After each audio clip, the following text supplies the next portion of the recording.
Hello YouTube and welcome to another couch vlog. Coming at you from Sterling, Virginia. You might have seen me on this couch before, you might not have. It's been quite a while since I made a video and well, there's a good and not so happy reason for that. I wouldn't say sad, but also not happy as, you know, the direction of this channel is going to change. The direction of my life has changed quite significantly as well. So just to get it out of the way, I have stopped riding motorcycles. It's all there is to it at that point. I think the last time I rode, I can't remember the exact day. It certainly wasn't like I went out saying this is going to be my last ride, but maybe that was kind of in my head. Was sometime in January I went out and actually rode the scooter last. I rode the GS at some point before that as well. The long and the short of it is my ability to tolerate the risk of riding a motorcycle on the road has kind of evaporated. I can no longer justify to myself the level of risk that riding brings with it. Not so much that I'm super terrified that, you know, something bad is going to happen to me. It's more like maybe since a year, 18 months, I have been sitting here on the, well, I shouldn't say sitting here, I've been on the bike, riding, and I get these thoughts in my head, you know, what if I don't come back? What if I don't, you know, have the ability to provide for my family anymore, that kind of thing. And when you have those thoughts while you're out riding, it really just zaps all of the fun out of it.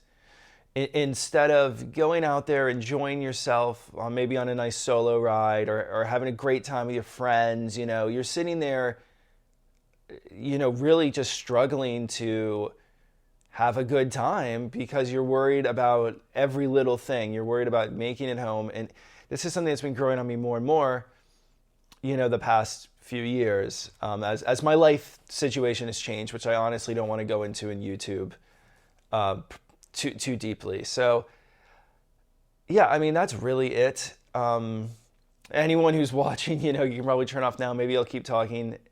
I have these stream of consciousness videos, and yeah, I'm not one to do the edit thing where I'm going to go through it and remove all the pauses from my voice. Oh my God, I could rant about the way people make these long form YouTube videos. I'd rather watch a 2-hour video with all that uncut than a 30-minute video with all cut, but hey, I'm a weirdo.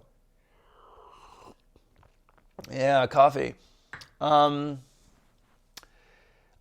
think, you know, beyond the level of risk, there's kind of a financial aspect to it. Not so much. It's more just like, again, when I'm not having a lot of fun going out there and just riding around, why would I spend all the money, you know, maintaining the BMW, which needs, you know, quite a bit of maintenance now, you know, tires, servicing, it's got a couple little electrical wiring things that need to be fixed, nothing major, but just a bunch of small little things.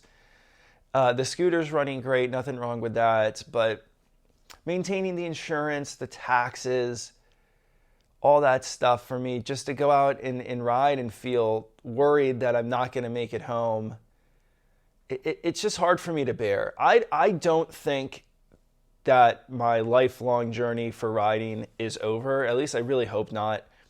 I think more what this is going to be is a pause and a reevaluation of my priorities for riding. For me, riding has always been a skill-based activity. And what I mean by that is the enjoyment I get out of riding has always come from the skill of the riding, improving my riding, looking back at what I've been doing and evaluating how I feel like I performed out there on the streets, that kind of thing. Riding with my friends has been great. And to be honest, I'll probably miss that more than anything else. The whole social aspect of it, it really helped me at a time in my life where I felt like I was a bit isolated, and I met really great people and had a lot of really great times. And the reason I rode for as long as I did and didn't give it up, say 6 months or even a year ago, was that social aspect. So I'm really going to miss that. I'm sure I'm going to, have a lot less social life now. The meager social life I had is going to get even less. It's funny. I did get recognized from this channel once or twice, maybe twice, which was hilarious as well. I don't know if that's going to happen anymore either. The big thing is I was thinking about, like I always said to myself when I started riding, I'm always going to take at least one like professional motorcycle safety training course a year. And this year I just don't have the enthusiasm to do it. I don't have the enthusiasm to go out there and improve my skills and really focus on riding and getting better, or even just maintaining, right? It's a very much use it or lose it situation, and the risk is high just going out there and practicing, not so much of like death or something, but of, hurting a hand or a shoulder or a foot or something, right? So, yeah. As for what's coming in the future, I've always been a car enthusiast first, so maybe that's a bit of a hint. I'm not going to go out here and buy a freaking Corvette or, an old Japanese tuner car, although part of me really wants an old, like, kind of classic car. I live in a condo. I don't have a garage. I'm actually very bad with mechanical things, and I always reinforce that every time I pick up a screwdriver or a wrench or a knife or something. So an old classic car is just not for me, but, there will be something. I'm not going to talk about it in this video. As for the bikes, I actually still own both the bikes, the GS and the scooter at the time of making this, and probably the time of posting it. I'm going to sell them, especially the GS, but even the scooter as well are kind of hard sells, just because they require the buyer to have an understanding of what's going on, especially with the GS, just because it's got a lot of miles on it. It's got a couple little things that need to be done to it, and I just don't want to do those things.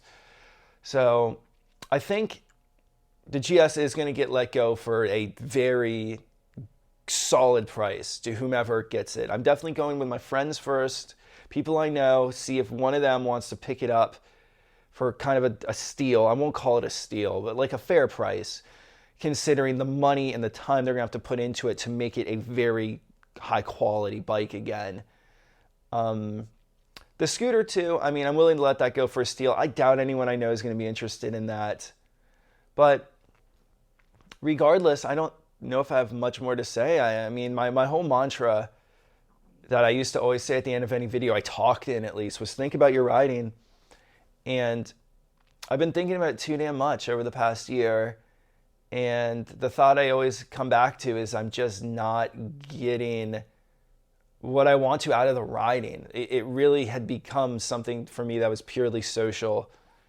And that was it. Now, I want to be clear at this point. I'm not saying riding's not fun. It's very fun. It's exhilarating. There's a lot of skill involved. It's very rewarding. But like all of that was below the threshold it needed to be for me to justify the risk of doing it after a while. Like, especially when you talk about like exhilaration, as you do something thrilling, like it's like a drug in the sense, it's like an addictive drug in the sense that like your baseline tolerance goes up and up, right? The first time you open up that throttle on like a super bike, or maybe the first 10, 20 times, it's insane. Like you can't believe what's happening. But after a while, your mind and your body get used to it, and it's just, this is pretty fun, and then, it's all right. And that's kind of what was happening with the GS. Now, should I go out and buy a sports bike? Let's be honest now. I'm not going to go buy a sports bike. Those things are ridiculous. And so I had stopped feeling thrilled with riding. And one of the ways I think a lot of people improve that thrill is by riding off-road and stuff. And I've noticed for me, riding off-road, especially with a big bike, isn't for me. I'm not skilled enough, and I'm trying to improve my skill, but the risk there with off-roading terrifies me. I'm like paralyzed with fear every time I ride off-road, and especially if you're getting injured a couple times, like it just kept getting worse and worse. So yeah, going into the future, I do plan on getting another bike. I'm thinking at least a couple years from now. And I don't know if it'll be a street bike or not. It probably won't be. I'm thinking getting more into like the athletic or the sports side of thing, probably on the road or the track. Maybe mini moto, maybe doing like, just some track days here or there, something like that. But it won't be for a couple years. I want to do like a full reset. I want to get that acceleration baseline way, way down. I want to get my skills kind of down too and kind of build up more from a base again, because that's what I really enjoyed. Once I got to that plateau with my skills, again, the investment in time and energy and effort to continue to improve kind of killed the love of the thing for me. And now I just really like motorcycling. I do love it, but like I don't love it enough to continue doing it. This is not a decision I've made lightly. It's something that I've been on and off about for quite a while. And to be honest, I'm really glad I did it the way I did. I kind of started paring down, doing some rides here and there, and really thinking about at the end of my rides, like, how much did I enjoy this?